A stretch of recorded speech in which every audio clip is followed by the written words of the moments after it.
Ganyan guys. So, yung mangga kanina.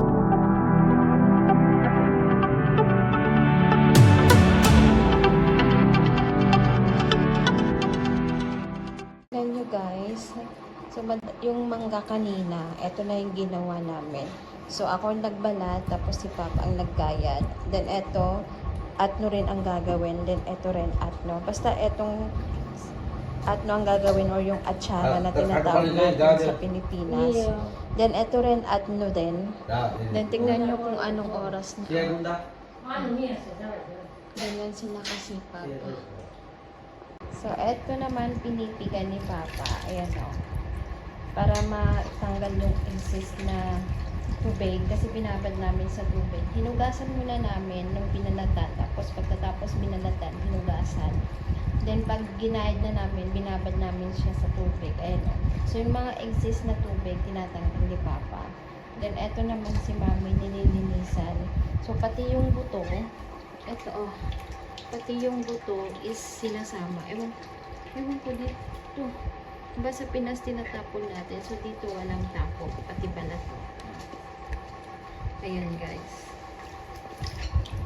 So, tatapusin nila ito ngayong gabi. Ikaw ang sisipag nila. So, tinulungan ko na lang silang magbalat. Pero, mag-stay pa rin ako dito sa kusina para tulungan silang maglinis.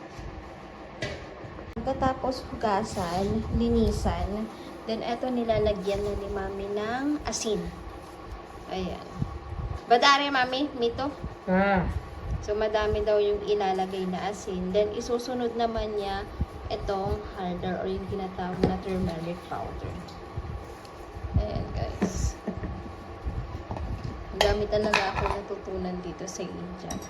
Pero, sa totoo lang, ayaw ko to. At hindi ako kakakain. Di ko lang bet yung taste, yung mga nilalagay na masala. Or may nilalagay kasi silang parang mapait, so ayoko yung lasa. Ayan guys. Then, shake lang ni Mami. Ayan. Ganyan sila kasi pag guys, kahit gabi na, ginagawa pa rin ito. May trabaho pa rin. Balik kakatapos ng hinudra, sa baba magtrabaho. Then, so habang binabalatan namin to, then ginagayat sila, nagtatahi sa baba. So, tulong-tulong kami lahat dito sa bahay. Hindi lang ako, hindi lang si Papa, or hindi lang si yung kapatid ni Ryan yung gumagawa. So, lahat kumikilos. Ayan guys, so. Then si Papa, thank you pa. Tapos na rin siya. Ayan. So, eto, mag-stay daw ng 3 araw. Ibibilad ata. I-check natin kung anong gagawin niya. Then, eto naman, i-check din natin kung ano ang gagawin niya. Morbo. So, eto naman, morbo. Mami na. O, morbo daw Sugar. yung tawag niya. So, eto, lalagyan nila ng sugar, ng madami. Eto, turmeric powder, at saka asin. Then, meron pang gagawin dyan, depende. Tapos, then, ibibilad at or mag-stay ng 2 or 3 days bago lagyan ng more masala. Then, eto naman, lalagyan lang ng asukal. Then, ibibilad sa labas. Then, dito, oh, pang 15 days. Ibibilad sa taas. Pero dito, tatakpan ng tela. Para hindi pumasok yung dumi. Basta tela lang yung, manipis na tela yung pantatakip. How many? 3 kilo kapal. 3 to 4 kilong asukal daw yung ilalagay dyan. Ay, yung ilalagay. Ang dami ah. Okay, magka-diabetes tao dyan. So, ayan guys. Update ko kayo sa susunod na mga araw kung ang mga ilalagay pang mga masala. Ito, hinahalo na ni Mami yung asukal doon sa mangga. Mangga yun ha. Tsaka ito mangga. Then, itatakip yun. Ayan. So, ayan yung gagamitin naming pantakip. Manipis lang siya. Then, eto, sinabihan ako na kapag uulan, i-check agad. Kasi, pag mabasa lang yan, hindi na siya pwede. Pangit na yung magiging lasa. Ayan o. Manipis lang yung pantakip. Nagibibilad na yan sa taas ng 10 to 15 days daw. Pero mas higit pa, mas masarap. Thank you, Mami. Tapos na. So, it's time to clean. 2 kilo moras. Aha. More. Add more, 2 kilos? Ulo. So, add more, Mami? Aya? Be kilo? 1 kilo per 2 kilo. Okay. So, dadagdagan pa daw yan ng asukal. Dami nung nilagay ko. Ha. Kasi, Mami? More din. Ha. So, hindi pa namin siya pwedeng ilagay sa taas kasi hindi pa tapos. Eto, stay pa yan. Mag-over ng 2 to 3 days night. So, it's time to clean na, guys, para makatulog na tayo. Damay-damay lahat yan.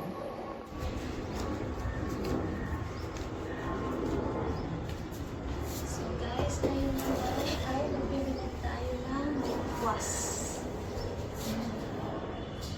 Lagyan natin ang ito sa gilid-gilid para hindi siya alitahin. Dami project ng dito. Diyos ko po. Dami lahat. Di si Doc, dami din.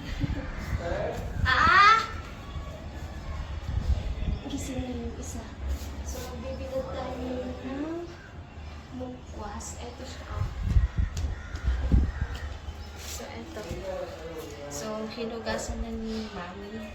So, ngayon naman, ibibilad natin siya. Hindi ko alam kung anong tawag itong mukwas na to. So, ang daming klase ng mukwas. So, ito is, parang siyang sesame seed. Pero hindi siya sesame seed, Ayan siya. Init.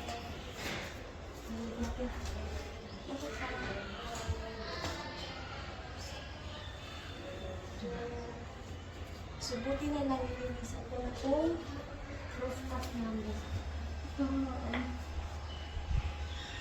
Lapad lang ako kaya.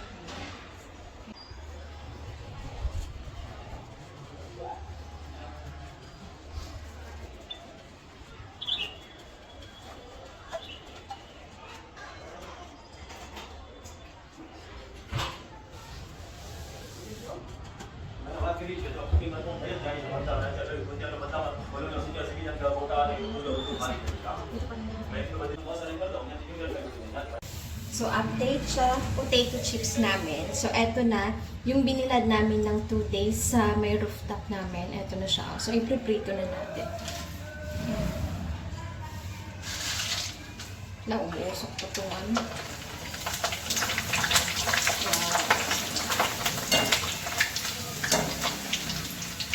So, eto na yung potato chips natin.